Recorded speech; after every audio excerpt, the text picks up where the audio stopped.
എന്താണ് uric acid?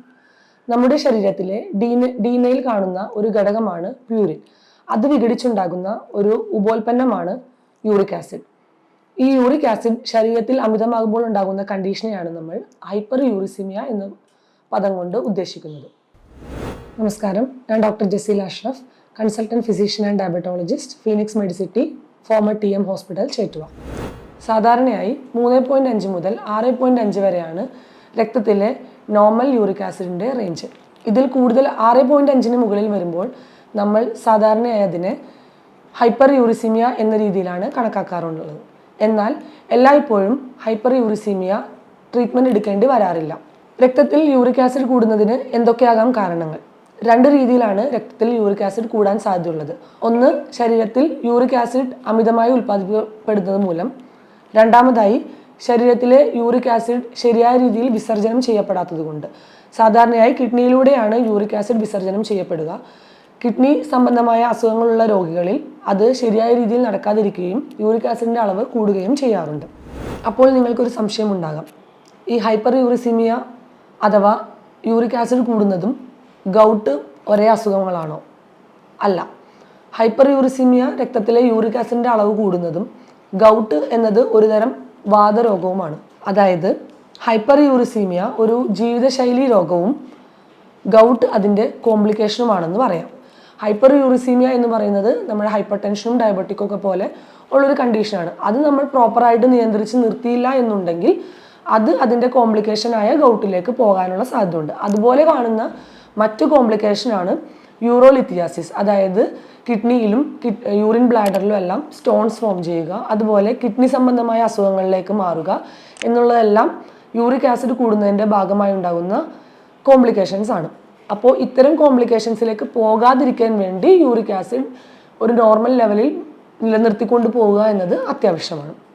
ഇനി ശരീരത്തിൽ യൂറിക് ആസിഡ് കൂടാനുള്ള കാരണങ്ങൾ എന്തൊക്കെയാണ്? ഞാൻ ആദ്യമേ പറഞ്ഞു, അമിതമായി ശരീരത്തിൽ ഉൽപ്പാദനവും വിസർജനത്തിൻ്റെ പ്രശ്നവും രണ്ടും കാരണമാണ്. അങ്ങനെ വരുമ്പോൾ അമിതമായ ഉൽപ്പാദനത്തിൻ്റെ പ്രധാനമായ ഒരു കാരണമാണ് ആൽക്കഹോൾ, അതുപോലെ പ്യൂരിൻ കൂടുതലടങ്ങിയ ഭക്ഷണ പദാർത്ഥങ്ങൾ, ചിലതരം രോഗങ്ങൾ, ചിലതരം മരുന്നുകൾ എടുക്കുന്ന രോഗികൾ, അതുപോലെ വിസർജനത്തിൻ്റെ പ്രശ്നത്തിൽ വരുന്നതാണ് പ്രധാനമായും കിഡ്നി സംബന്ധമായ രോഗം. അതായത് ക്രോണിക് കിഡ്നി ഡിസീസ് പോലുള്ള ഡയാലിസിസൊക്കെ പോയിക്കൊണ്ടിരിക്കുന്ന പേഷ്യൻസും കിഡ്നി സംബന്ധമായ രോഗങ്ങൾ സഫർ ചെയ്യുന്നവർക്കും ഒക്കെ സാധാരണയായിട്ട് യൂറിക് ആസിഡ് കൂടുതലായിട്ട് കാണാറുണ്ട്.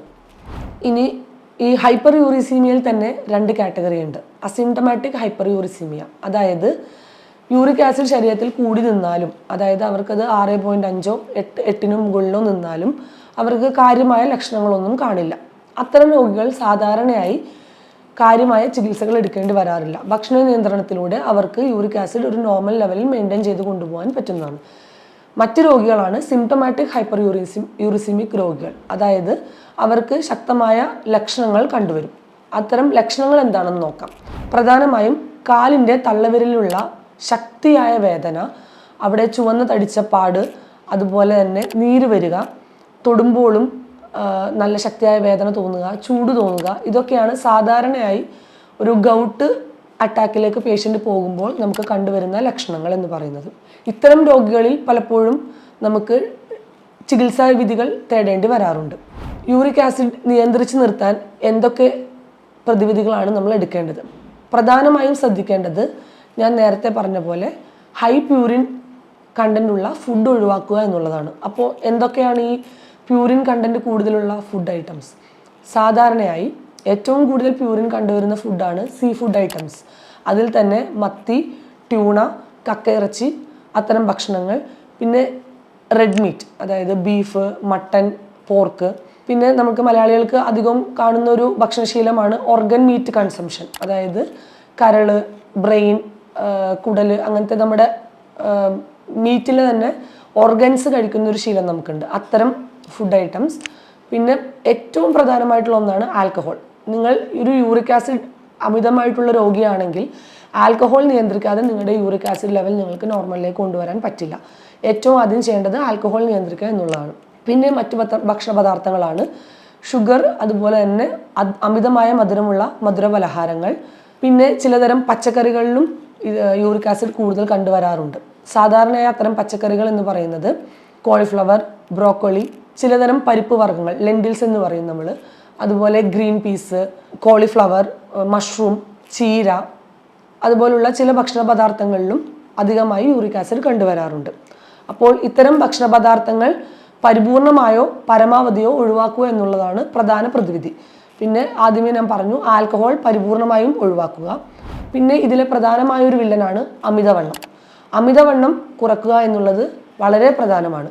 അമിതവണ്ണം കുറക്കാനായിട്ട് നിങ്ങൾക്ക് നല്ല രീതിയിലുള്ള വ്യായാമ രീതികൾ അവലംബിക്കാവുന്നതാണ്. സാധാരണയായി യൂറിക് ആസിഡ് കൂടി നിൽക്കുന്ന ഒരു രോഗിക്ക് ഒരു ഗൗട്ട് അറ്റാക്ക് വരാനായി ചില ട്രിഗർ കാരണങ്ങൾ ഉണ്ടാകാറുണ്ട്. അത്തരമുള്ള ട്രിഗേഴ്സിൽ പ്രധാനമായും കണ്ടുവരുന്ന ഒന്നാണ് പെട്ടെന്നുള്ള അമിത മദ്യപാനം. അതുപോലെ നേരത്തെ പറഞ്ഞ പോലെ ഹൈ പ്യൂരിൻ ഇൻടേക്കുള്ള ഫുഡിൻ്റെ ഓവർ കൺസംഷൻ. പെട്ടെന്ന് തലേ ദിവസം രാത്രി ചിലപ്പോൾ നമ്മൾ കൂടുതൽ പ്യൂരിൻ ഉള്ള ഫുഡ് കഴിച്ചിട്ടുണ്ട്. ഓൾറെഡി നിങ്ങളൊരു യൂറിക് ആസിഡ് കൂടി നിൽക്കുന്ന രോഗിയാണെങ്കിൽ ചിലപ്പോൾ അടുത്ത 1-2 ദിവസങ്ങളിൽ നിങ്ങൾക്ക് ചിലപ്പോൾ ഒരു ഗൗട്ട് അറ്റാക്കിനുള്ള സാധ്യത കൂടുതൽ കാണാം. അതുപോലെ കാലിൻ്റെ തള്ളവിരലിനാണ് കൂടുതലായി ബുദ്ധിമുട്ട് വരിക എന്ന് ഞാൻ പറഞ്ഞിരുന്നു. അപ്പോൾ ആ ഭാഗങ്ങളിൽ എന്തെങ്കിലും ഒരു ചതവോ ഒടിവോ സംഭവിക്കുന്ന സമയത്ത് ഒരു ഗൗട്ട് അറ്റാക്കിനുള്ള ഒരു സാധ്യത മുന്നിലുണ്ട്. ഇനി ഇതെല്ലാം ചെയ്തിട്ടും നിങ്ങൾക്കൊരു ഗൗട്ട് അറ്റാക്ക് വന്നു എന്നുണ്ടെങ്കിൽ തീർച്ചയായും നിങ്ങളൊരു ഡോക്ടറിനെ കാണണം. പ്രധാനമായും വേദന സംഹാരികൾ തന്നെയാണ് തുടക്കത്തിലുള്ള പരിഹാര മാർഗം. വേദന സംഹാരികൾ കഴിച്ച് വേദനയ്ക്ക് ശമനം വന്നതിന് ശേഷം യൂറിക് ആസിഡ് കുറക്കാനുള്ള മരുന്നുകൾ സ്റ്റാർട്ട് ചെയ്യേണ്ടതാണ്. അവസാനമായി ഞാൻ ഒരിക്കൽ കൂടി പറയുന്നത്, ഹൈപ്പർ യൂറിസീമിയ അഥവാ യൂറിക് ആസിഡ് കൂടുക എന്നുള്ളത് ഒരു ജീവിതശൈലി അഥവാ ലൈഫ് സ്റ്റൈൽ ഡിസീസാണ്. ശരിയായ വ്യായാമ രീതിയിലൂടെയും നല്ല രീതിയിലുള്ള ഭക്ഷണക്രമത്തിലൂടെയും അമിതവണ്ണം നിയന്ത്രിച്ചും നിങ്ങൾക്ക് യൂറിക് ആസിഡിനെ വരുതിയിലാക്കാൻ സാധിക്കും.